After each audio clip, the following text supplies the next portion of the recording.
banyak doa. Dan saya terbuka dengan surat Al-Baqarah ayat 155, 156, 157. Boleh dibuka ya. Jadi buat yang ditimpa ujian, diberikan musibah oleh Allah, ya, apapun ujiannya, tidak ada manusia yang tidak diberikan ujian. Ya, saya yakin di sini semua pasti banyak yang sedang mendapatkan ujian, ya, apapun ujiannya. Bisa istri diuji melalui suaminya, suami diuji melalui istrinya, orang tua diuji dengan anaknya, anak diuji oleh orang tuanya, teman diuji oleh sahabatnya, ya, semua ada yang diuji dengan pekerjaan. Maka coba buka surat Al-Baqarah ayat 155. Baik, kalau udah ketemu kita baca terlebih dahulu. Ayat ini membuat saya akhirnya menangis.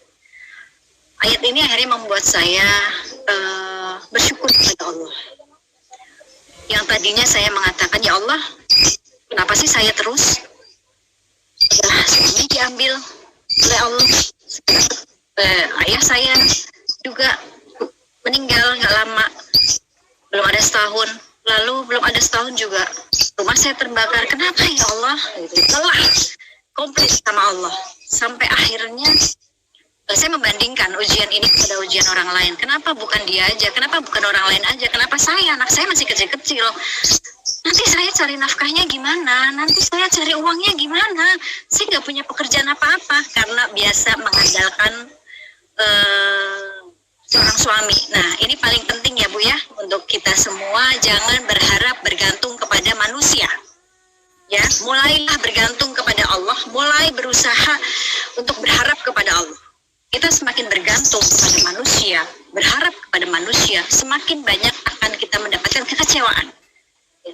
Tapi gantungkan harapanmu, harapan berharap kepada Allah Subhanahu wa Ta'ala yang tidak akan pernah meninggalkan kita, yang tidak akan pernah yang selalu memberikan apa yang Allah tahu kita butuhkan itu. Oke. Akhirnya begitu saya menemukan ayat Al-Baqarah 155 yang membuat hati saya terbuka, yang membuat saya menangis terseduh-seduh dengan ayat ini, saya bersyukur kepada Allah. Dan saya akhirnya merasa malu kepada Allah, ternyata bukan saya aja yang diuji. Di situ dikatakan, وَلَنَبْلُوَنَّكُمْ بِشَيْءٍ مِنَ الْخَوْفِ وَالْجُوعِ وَنَقْصٍ مِنَ الْأَمْوَالِ وَالْأَنْفُسِ وَالثَّمَرَاتِ وَبَشِّرِ الصَّابِرِينَ. Dan pasti, kata Allah, aku akan mengujimu dengan sedikit ketakutan. Dan pasti aku akan mengujimu. Dan pasti berarti ya, semua yang diuji bukan saya aja. Ternyata yang diuji bukan saya aja.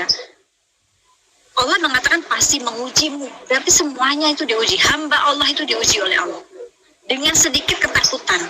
Sedikit ketakutan. Kenapa saya ketakutannya besar sekali ya? Kenapa saya ketakutannya luar biasa? Kehilangan makhluk takut. Kehilangan harta benda takut. Seperti tidak ada keyakinan diri saya bahwa ada Allah loh yang maha memberikan semuanya. Ada Allah yang sudah mengatur semuanya. Dan pasti aku akan mengujimu dengan sedikit ketakutan, kelaparan, kehilangan harta, benda, buah-buahan. Stop sampai situ dulu. Kita diuji dengan kelaparan. Ya, betul sekali. Saat itu, saya diuji dengan ketakutan. Ketakutan yang sangat-sangat besar sekali. Saya kehilangan makhluk, kehilangan harta benda. Nanti saya tinggal di mana? Nanti saya makan apa sama anak-anak saya? Nanti saya cari uangnya seperti apa?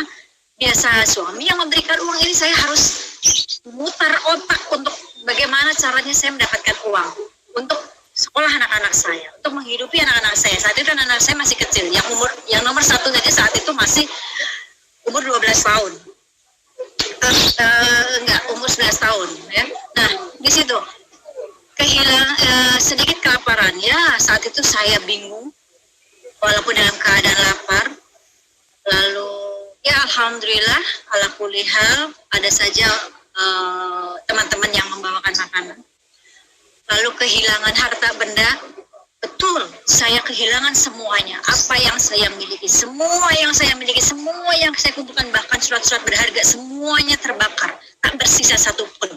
Tetapi yang membuat saya bersyukur disitulah Allah tampakkan pada diri saya bahwa Allah sangat-sangat dekat, sedekat urat nadi kita. Saat kita menghirup nafas, bisa saja saat itu Allah ambil nafas kita tidak dikembalikan nafas itu. Bisa saja, berarti sangat-sangat dekat saat itu Allah. Dan saat itu saya diajarkan bahwa yang bisa menolong saya hanya Allah. Setelah jam 2 malam saya teriak-teriak, tidak ada yang mendengarkan saya. Tetangga tidak ada yang dengar, saya minta tolong, nggak ada yang dengar. Disitulah saya mencoba untuk menyelamatkan diri sendiri, menyelamatkan anak-anak saya, dan disitulah Allah Maha Kuasa sekali, Allah Maha Baik sekali. Kalau bukan karena Allah yang masih ingin memberikan saya kesempatan untuk hidup, saat itu juga sudah mati saya dengan anak-anak saya, terbakar. Tetapi karena Allah di situ masih memberikan diri saya kesempatan untuk memperbaiki diri lagi, untuk kembali kepada Allah dengan cara yang baik, dengan cara yang Allah ridhoi, untuk mencari tujuan, mencari